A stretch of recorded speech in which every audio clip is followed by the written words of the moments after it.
Esta es la segunda carta que les escribo, y en ambas despierto con exhortación vuestro limpio entendimiento, para que tengan memoria de las palabras que antes han sido dichas por los santos profetas, y del mandamiento del Señor y Salvador dado por vuestros apóstoles, sabiendo primero esto, que en los últimos días vendrán burladores, andando según sus propias concupiscencias, y diciendo, ¿dónde está la promesa de su venida o de su advenimiento? Porque desde el día en que los padres durmieron, todas las cosas permanecen así como desde el principio de la creación. Estos ignoran voluntariamente que en el tiempo antiguo fueron hechos por la palabra de Dios los cielos y también la tierra que proviene del agua y por el agua subsiste, por lo cual el mundo de entonces pereció anegado en agua. Pero los cielos y la tierra que existen ahora están reservados por la misma palabra, guardados para el fuego, en el día del juicio y de la perdición de los hombres impíos. Mas, oh amados, no ignoréis estos, que para el Señor un día es como 1000 años y 1000 años como un día. Vamos a detener nuestra lectura hasta este momento y vamos a analizar estos versículos uno por uno para, en primer lugar, darnos cuenta que si tú supieras que Cristo viene mañana, ¿cambiarías tus planes, tus prioridades, tus expectaciones? ¿Cuántas personas el otro día oí, por ejemplo, que un camión ahora en la nueva ruta, la nueva autopista que acaban de hacer de la Marquesa hacia Toluca, que son como 42 kilómetros, que te ahorran como 15, 18 minutos para no irte por la anterior? Se fue un camión, ya están prohibiendo la entrada de los camiones de redilas y los camiones grandes. Es una bajada impresionante. Bueno, no se calculó mucho, ¿verdad? Y el camión se fue contra la caseta y mató a la persona de la caseta, murió quemado junto con el chofer. Después vino otro accidente también, y gracias a Dios que pues ya hicieron otro desviamiento, una desviación para los camiones, y se les está prohibiendo a los que entren que ya no circulen por esa autopista. Lo que más me impactó fue que oí en el periódico que uno de los testimonios es que unos familiares de estas personas que murieron dijeron lo siguiente: mi tío, una de las personas que murieron, estaba cuando salió de la casa y voy a hacer esto, construir esto, etcétera, etcétera, y nos damos cuenta, uno de los familiares del cristiano, nos damos cuenta que así es la vida. Hoy vivimos, hoy en la tarde, hoy en la noche o mañana, ninguno sabe si vamos a amanecer. Nadie sabe. Todas las personas salimos al mundo y con proyectos y visiones y trabajo, etcétera, etcétera, cuando lo más importante es que todos estamos condenados, somos como una lista de reos, condenados a muerte, porque algún día tenemos que entregarle cuentas a Dios. Entonces, si tenemos esta conciencia de que hoy puede ser el último día en que Dios tal vez te esté hablando, y tal vez Dios te está dando la oportunidad de comenzar a cambiar ya tu trayecto y el camino que tú llevas, estoy seguro que cambiarías el rumbo de tu vida. Si respondes que sí, entonces eso quiere decir que necesitas hacer algunos ajustes ya en tu vida, no creyendo que tienes todavía un mes de vida, ni una semana, ni todavía, no me faltan todavía 10, 15 años, no me importa que tengas 20, 25 años de edad, 30, 35 años. La muerte toca las puertas a los niños recién nacidos, como al que llega a los 113 años del último señor judío que acaba de morir de 113 años. Así que la muerte es para todos los seres humanos, para todas las edades, en el momento en el que menos lo pensamos. Si tú respondes que sí, ¿verdad? Entonces, la Biblia tiene muchas exhortaciones para que nosotros vivamos a la luz de la eternidad. A la luz de cada día levantarme, Señor, yo no sé si es mi último día, encomiendo mi familia a ti, Señor. Te encomiendo mi vida, guíame Espíritu Santo, muéstrame las decisiones que tengo que tomar, que las decisiones que no tengan consecuencias para el mal, sino para el bien. Que cada decisión que yo tome este día sea para tu gloria, Señor. Cuando comenzamos a vivir con esta expectación de la eternidad, es cuando podemos comprender al rey David en uno de los salmos que oró a Dios y le dijo: oh Dios, enséñame a contar los días de tal manera que traiga sabiduría al corazón. Vean, por ejemplo, en Romanos capítulo 13, versículos del 11 al 14, la exhortación que nos hace el apóstol Pablo. Y esto, conociendo el tiempo. ¿Cuál tiempo? El tiempo que es cortísimo en nuestra vida. Que ya es hora de levantarnos del sueño, porque ahora está más cerca de nosotros nuestra salvación que cuando creímos. La noche está avanzada y se acerca el día. Desechemos pues las obras de las tinieblas y vistámonos las armas de la luz. Andemos como de día, honestamente, no en glotonerías y borracheras, no en lujurias y lascivias, no en contiendas y envidia, sino vestidos del Señor Jesucristo y no proveáis para los deseos de la carne. Noten ustedes en el versículo 12 que la vida espiritual la compara el apóstol Pablo, guiado por el Espíritu Santo, con el día y la noche. Cuando llegan las 9, 10 de la noche, en el caso particular mío, yo a las 10:30 ya estoy roncando, ¿verdad? Tal vez 10:15, 10:30. Ya sé que es mi hora. Tengo esa disciplina de siempre tratar de dormirme esa hora. Y ya llegan las 5, 5:30, levantarme, porque ya salió el sol y tu cuerpo se acostumbra, ¿verdad? El metabolismo a los horarios donde tú estás viviendo. Bueno, de la misma manera, ¿saben ustedes a qué hora de la noche nos encontramos ahorita? Nos encontramos en el punto más oscuro de la humanidad, donde un loco que se llama Kim Jong en Corea del Norte está amenazando bombardear la isla de Guam, donde hay 163,000 personas, más de 12,000 soldados norteamericanos estacionados. Está amenazando bombardear Alaska y Los Ángeles. Está amenazando lanzar bombas contra Japón. Ya ahorita comenzó la evacuación de Corea del Sur, porque Corea está dividida en el norte y en el sur. En el sur están completamente, no son comunistas. En el norte, este hombre, Kim Jong, de 33 años, ¿verdad? Un jovencísimo, el gordito que tienes ahí arriba de tu cama. Este hombre, ¿verdad?, está tratando de recuperar Corea del Sur, amenazar Corea del Sur.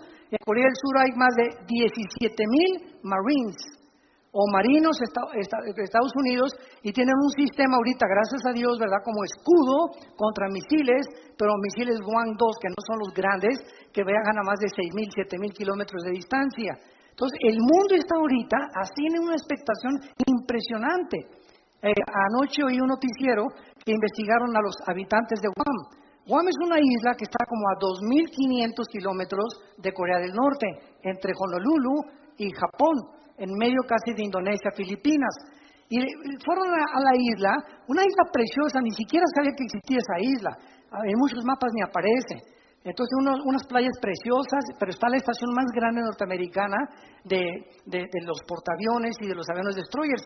Y comenzaron a entrevistar los periodistas a los habitantes de esta isla preguntándoles: ¿cómo viven ustedes ahorita que saben que ustedes van a ser el primer blanco de este señor que ya amenazó que esta semana manda 4 misiles alrededor de la isla?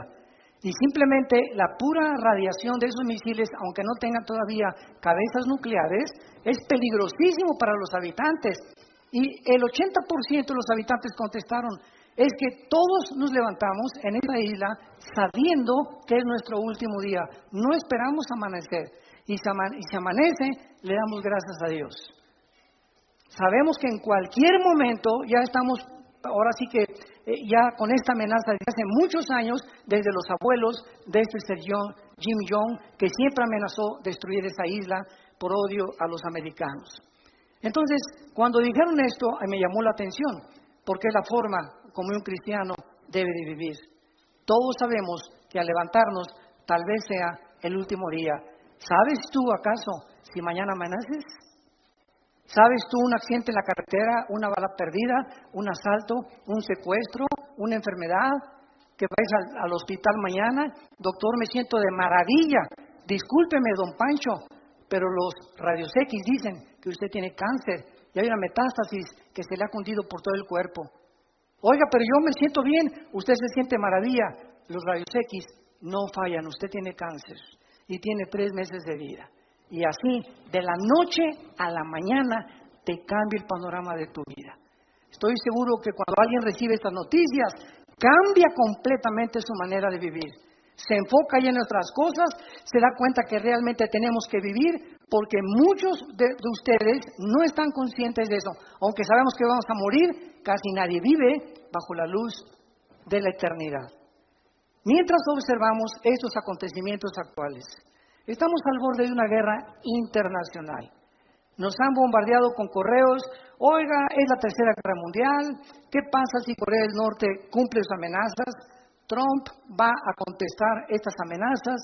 Si contesta esas amenazas, ¿cuáles son las consecuencias que habría de muertos en Corea del Norte? Porque inmediatamente Corea del Norte bombardearía Corea del Sur. Por lo menos en Corea del Sur, el primer día habría 100,000 muertos. El primer día que este hombre con su artillería, no con misiles, con la pura artillería contestara si Estados Unidos atacara, morirían más de 100,000 personas. Ahora, hace 3 días, el presidente de China, Xi, le mandó un recado a Trump y le dijo lo siguiente: nosotros no te apoyamos si tú inicias el ataque a Corea del Norte. Si Corea del Norte inicia el ataque y ellos atacan a Estados Unidos, nosotros vamos a permanecer neutrales y no nos vamos a meter en el conflicto. Pero si Estados Unidos ataca primero y lanza el primer misil contra Corea del Norte o para destruir sus sitios nucleares, China dijo, entonces nosotros tendríamos que intervenir porque le llamaríamos una agresión de acuerdo a las leyes internacionales de la justicia en La Haya, en Holanda. Entonces, vivimos un mundo tan incierto donde sabemos que ahora no son juguetes las armas que tienen los países. Rusia tiene una base nuclear en Venezuela, apoyado por Irán. Rusia tiene bases navales en Siria y está defendiendo Siria junto con Irán y con Turquía para que Estados Unidos no entre al Medio Oriente otra vez. El Medio Oriente está siendo convertido en el Islam por el califato, donde esperan al Mahdi, al Mesías, que nosotros le llamamos Jesucristo.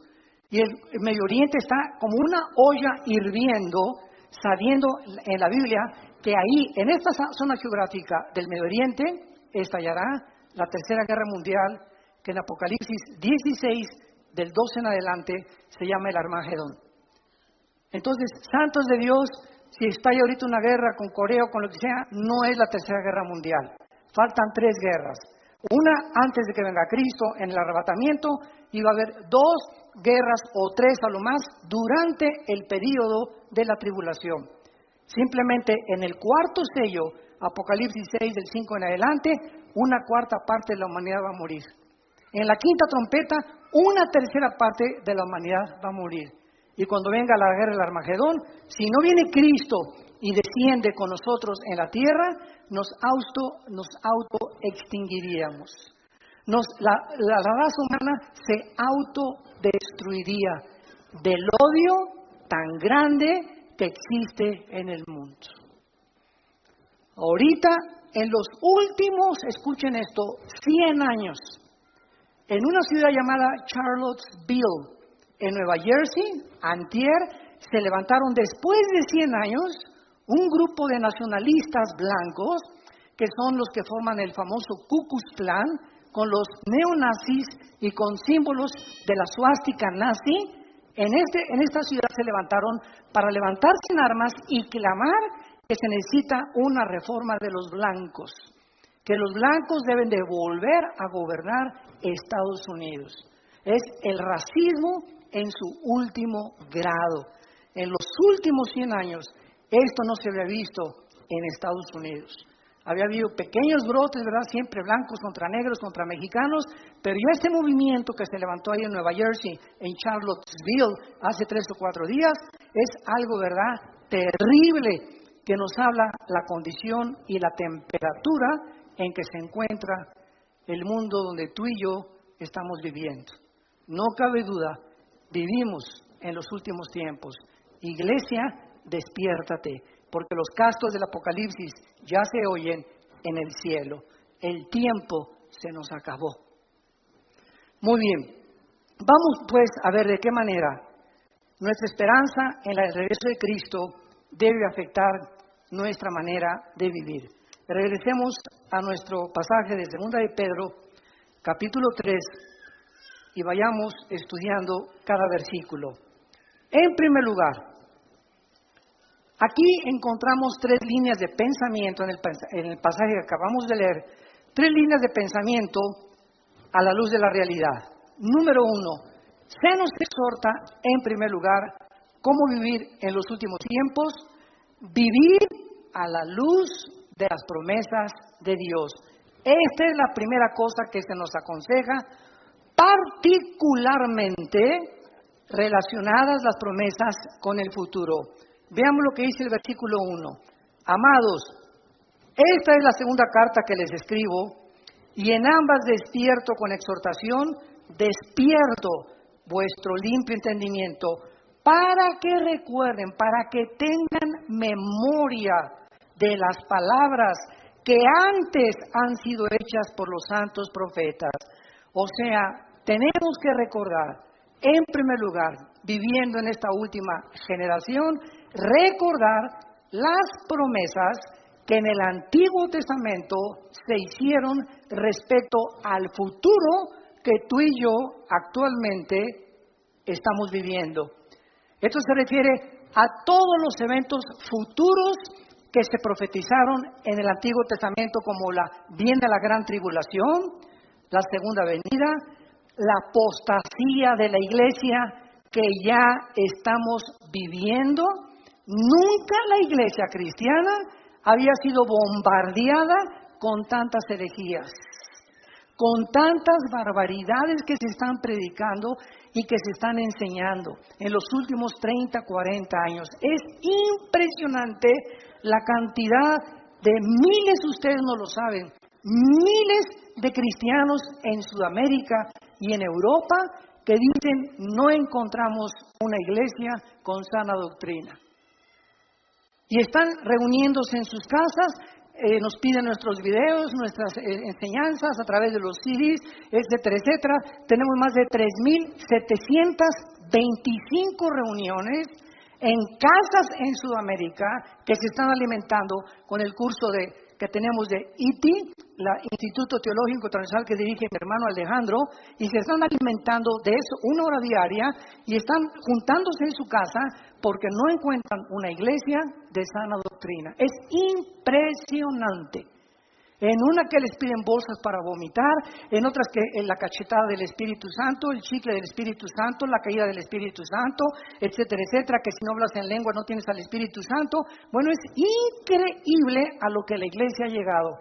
Y millones de cristianos, por no tener una vocación para estudiar la Biblia sistemáticamente por libros, etcétera, etcétera, caen en la trampa y se comen y son engañados con todo lo que oyen. Nunca corroboran si lo que les enseñan es lo que enseña la palabra de Dios.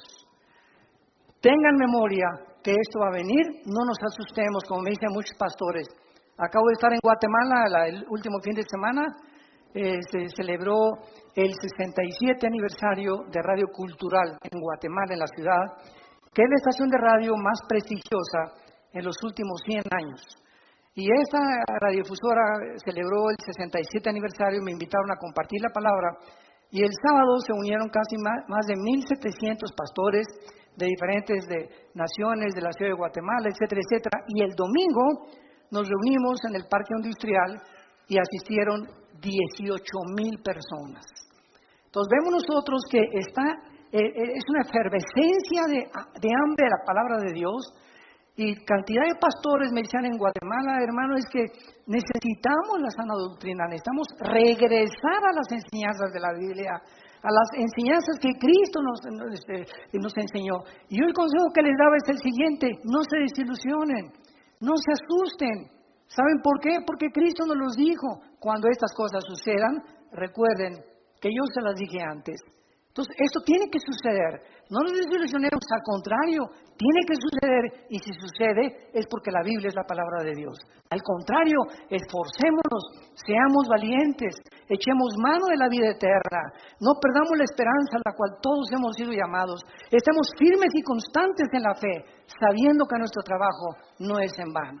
Entonces, no es tiempo de ser cobardes, no es tiempo de, ya me voy, tú una bola de hipócritas, esto no es cierto, estos son los perdedores, los que quieren ponerse hasta atrás del ejército y no quieren ocupar las primeras líneas de comandantes y generales del ejército de Dios. Es muy fácil irte hasta atrás y decir, ya no peleo, ya me quedo en la casa, esto no es cierto, qué fácil es eso. Y dice en Apocalipsis 21:8, los cobardes encabezan la lista de los que van al lago de fuego, los cobardes. No los adúlteros, no los homosexuales, no las lesbianas, no los secuestradores. Los cobardes son los primeros que dice Cristo que va a juzgar. Muy bien, entonces todas estas profecías ya se han cumplido. Y la exhortación es que mantengamos estas promesas en nuestra mente, porque las vamos a necesitar. Dice el versículo 3, sabiendo primero esto. O sea, ¿por qué necesitamos recordar estas promesas? Porque en los postreros días, que es la época que estamos viviendo, que actual es la Biblia, vendrán burladores, andando en sus propias concupiscencias y diciendo, ¿dónde está la promesa del Hijo de Dios? Siempre ha habido guerras, siempre ha habido terremotos, siempre ha habido maldad, siempre ha habido pecado, bla, bla, bla, bla, bla, bla, bla, bla. Y así tenemos ahorita un mundo impresionante. Tú te metes, por ejemplo, a una conferencia bíblica, profética, y ves los comentarios. Hay buenos y hay negativos. Son puras mentiras. Es pura hipocresía. Y siempre hay esas cosas. Todas estas personas que mandan estos comentarios se les llama burladores. Y ahora es muy importante esto, porque eso nos explica por qué necesitamos aferrarnos a estas promesas. Un burlador, escuchen esto, no es lo mismo de una persona que tiene dudas, porque los que dudan honestamente están abiertos a las evidencias, pero el burlador es la persona que ni siquiera quiere oír las evidencias ni hacer caso de las evidencias o las pruebas que la Biblia ofrece para demostrarte que estás equivocado. El burlador se dedica a burlarse, a criticar, a despreciar y atacar las cosas de Dios. En el Salmo 10, en el Antiguo Testamento, David escribió lo siguiente, versículos del 3 al 5. Salmo 10, del 3 al 5. Porque el malo se jacta del deseo de su alma, bendice al codicioso y desprecia a Jehová. El malo, por la altivez de su rostro, no busca a Dios. No hay Dios en ninguno de sus pensamientos. Sus caminos son torcidos en todo tiempo. Tus juicios los tiene muy lejos de vista. A todos sus adversarios desprecia. Y en el capítulo 14, versículo 1, dice David, dice el necio en su corazón, no hay Dios. Lo más lejos que el hombre pueda llegar es reconocer que Dios tenía razón. Y a partir de ese punto ya no llegas más lejos sin Jesús en tu vida. Entonces, es importante, ¿verdad?, darnos cuenta que por qué actúan estos burladores de esta manera. Regresamos a nuestro pasaje en 2 de Pedro. Y dice el versículo 3, ¿por qué estos burladores que abundan en la televisión, en las telenovelas, en los programas y en las entrevistas del radio, en el cine, en las películas? ¿Saben ustedes, santos de Dios, por qué esta gente actúa de esa manera, burlándose, despreciándose, riéndose, haciendo mofa de las cosas espirituales? Nos lo dice el versículo 3, porque andan según sus propias concupiscencias. En otras palabras, son personas que no quieren que Dios se meta a sus vidas. Son personas que no quieren que haya nadie en el universo que les ponga 10 mandamientos para vivir. Son personas que no les importa ni tampoco les conviene tener un Dios a quien someterse. Ellos quieren andar. La palabra concupiscencia, apúntalo, significa pasiones sin control o deseos desordenados. No tengo ningún freno moral, me acuesto con el que sea, puede ser hombre, puede ser mujer, mujer con mujer, hombre con hombre, o puedo tener amante, puedo tener esposa, o me puedo acostar con mi novio o con mi novia. Son personas que no tienen frenos, están como caballos desbocados en la vida.